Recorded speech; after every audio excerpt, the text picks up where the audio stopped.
எதிர்கட்சி தலைவர் அண்ணார் எடப்பாடியார் அவர்கள் 12ஆம் தேதி மாலை 3 மணி அளவிலிருந்து 8 மணி அளவு வரை பண்ருட்டி சட்டமன்ற தொகுதி, கடலூர் சட்டமன்ற தொகுதியில் மக்களை காப்போம், தமிழகத்தை மீட்போம் என்ற அந்த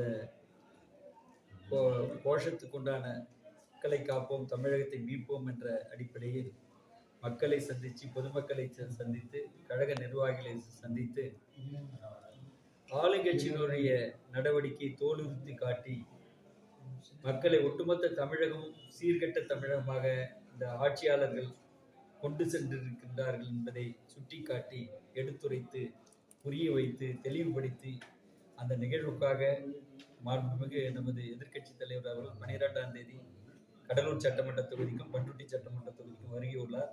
அந்த வரவேற்பு நிகழ்வை ஒரு சிறப்பாக, ஒரு சீர்மிகு நிகழ்வாக, மக்களை ஒட்டுமொத்த தமிழகம் வியக்கின்ற நிகழ்வாக அந்த நிகழ்ச்சியை ஏற்பாடு செய்ய வேண்டும் என்ற அடிப்படையில் இன்றைய தினம் நாங்கள் ஒரு செயல்வீரர் கூட்டம் நடைபெற்று அந்த செயல்வீரர் கூட்டத்தில் அனைத்து இந்திய அண்ணா திராவிட முன்னேற்ற கழக நிர்வாகிகளோட வலியுறுத்தி சொல்லியிருக்கின்றோம்.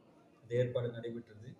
பொதுவாக இந்த ஆட்சியை பொறுத்தவரையிலும் 4 ஆண்டு காலம் இந்த ஆட்சி மிகப்பெரிய அவல நிலை, ஒட்டுமொத்த மக்களும் பாதிக்கின்ற நிலைமை, மாணவர், மீனவர், நெசவாளர், தொழிலாளர், டிரான்ஸ்போர்ட் தொழிலாளர், இண்டஸ்ட்ரீஸில் இருக்கிற லேபர்ஸு அனைவருக்கும் பாதிப்பான சங்கடமான சூழ்நிலை தான் இந்த ஆட்சியாளர்கள் நடத்தியுள்ளார்கள் என்பதை நான் குறிப்பிட கடமைப்பட்டுள்ளேன்.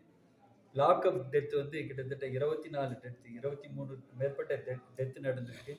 நம்ம ஒரு லாக்அப் டெத்துக்கே நமக்கு அவங்க என்ன சொன்னார், நம்ம ராஜா மத்திய முன்னாள் அமைச்சர் எல்பியா இருக்கிறவர் என்ன சொன்னார், ஆளுகின்ற தகுதியை இழந்த ஆட்சி என்றெல்லாம் குறிப்பிட்டார். இப்போ எங்க ஆளுகின்ற ஆட்சிக்கு தகுதி இழக்கலையா? ஒரு 2 டெத்துக்கே எங்களுக்கு கோடிட்டு காட்டினாரு, குறிப்பிட்டு காட்டினாரு. இப்போ 24 டெத்து ஆயிருக்கு. 24 லாக்அப் டெத்துக்கு என்ன பதில் சொல்ல போறாரு? புரியல. காவல்துறை, ஹோம் டிபார்ட்மெண்ட் யார்கிட்ட இருக்கு? முதலமைச்சர்கிட்ட இருக்கு. சீர்திருத்தம் பண்ணணும்னா திருப்பி அமைக்கிறார். டிஜிபி முதற்கொண்டு அவங்க சஸ்பெண்ட் பண்ணிருக்கோம், டிஜிபி முதற்கொண்டு நிராகரிப்பு பண்ணிருக்கோம். புரியல. டிஜிபி கிட்ட தான் சட்டம் ஒழுங்கே இருக்கு, முதலமைச்சர்கிட்ட சட்டம் ஒழுங்கு, டிஜிபி கிட்ட சட்டம் ஒழுங்கு இருக்கு, ஹோம் செக்ரட்டரி கிட்ட சட்டம் ஒழுங்கு இருக்கு. ஏன் இந்த அவல நிலை? ஒரு திருத்தங்கள் கொண்டு வரணும், மாபெரும் திருத்தங்கள் கொண்டு வரணும், வலிமையான தண்டனை கொடுக்கணும். யார் எப்பேற்பட்ட ஆளாக இருந்தாலும், காவல்துறையாக இருந்தாலும் சரி, தனிப்பட்ட பெரிய ஜாம்பவனாக இருந்தாலும் சரி, கடுமையான வலிமையான சட்டம் மாற்றம் செய்து சட்டத்தை நிறைவேற்றி தந்து வலிமையான அவனுக்கு தண்டனை கொடுத்தாதான் இந்த சட்ட திருத்தம் வரும். இதெல்லாம் ஏன் நடக்குதுன்னா, முதல்ல போதைப் பொருள் அதிகமா மிதமிஞ்சிய மாநிலமா போச்சு தமிழ்நாடு. கஞ்சாவிலிருந்து, அபீன்ல மற்றபடி பல்வேறு போதை வஸ்துக்கள்லாம், மாத்திரையிலேருந்து எல்லாம் வந்துச்சு, ஊசியிலேருந்து எல்லாம் வந்தாச்சு. போதை வஸ்துக்கள் நிறைந்த மாநிலமாச்சு. இளைஞர் மாணவ செல்வங்கள் முதற்கொண்டு போதைப் பொருளுக்கு அடிமையாயிடுறாங்க. இதனால்தான் ஒரு சமுதாய சீர்திருத்தம், மிகப்பெரிய சமுதாய மாற்றம் தேவை, சமுதாய சீர்திருத்தம் தேவை. இதெல்லாம் மாற்றி அமைச்சாதான் ஒரு மாநில மக்களுக்கு ஒரு சுமூகமான சூழ்நிலை, வாழக்கூடிய ஒரு சுமூகமான சூழ்நிலை, ஒரு இணக்கமான சூழ்நிலை இருக்கும் என்பதை குறிப்பிட கடமைப்பட்டுள்ள. இதற்கு ஆட்சியாளர் தகுந்த நடவடிக்கை மேற்கொள்ள வேண்டும். 2 லாக்அப் டெத்துக்கு நீங்க என்ன கோடிட்டு காட்டினீங்க, எடப்பாடியார் பல்வேறு குற்றச்சாட்டு பண்ணீங்க, அங்கே போனீங்க, தூத்துக்குடியே போனீங்க, போராட்டம் பண்ணீங்க, ஆர்ப்பாட்டம் பண்ணீங்க, எல்லாம் பண்ணீங்க. இப்போ நீங்க எங்க போனீங்க? 24 டெத்துக்கு பிறகு நீங்க எங்க இருக்கிறீங்க சொல்லு பார்ப்போம். 24 டெத்து நடந்த மாண்புமிகு முதலமைச்சருக்கு கொரோனா இல்லை.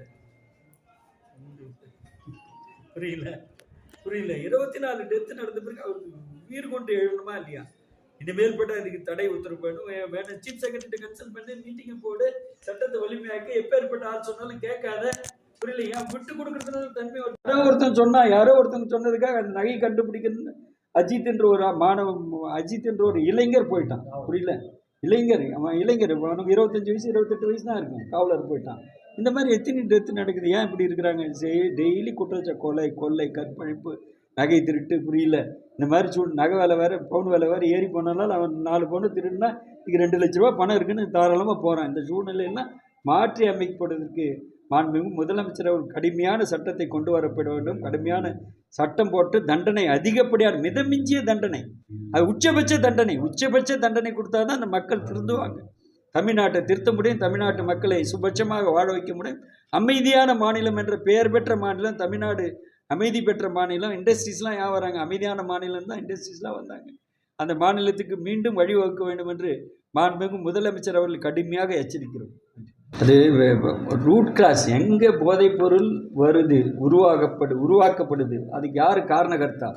Who is the biggest man? போதைப் பொருள் கடத்தில் அதிகார பலம் வாய்ந்த பெரிய மனிதன் யார்? அவனுக்கு அந்த ரூட் கிராஸ் பண்ணி கட் பண்ணால் தான் போதைப் பொருளை தடுக்க முடியும்.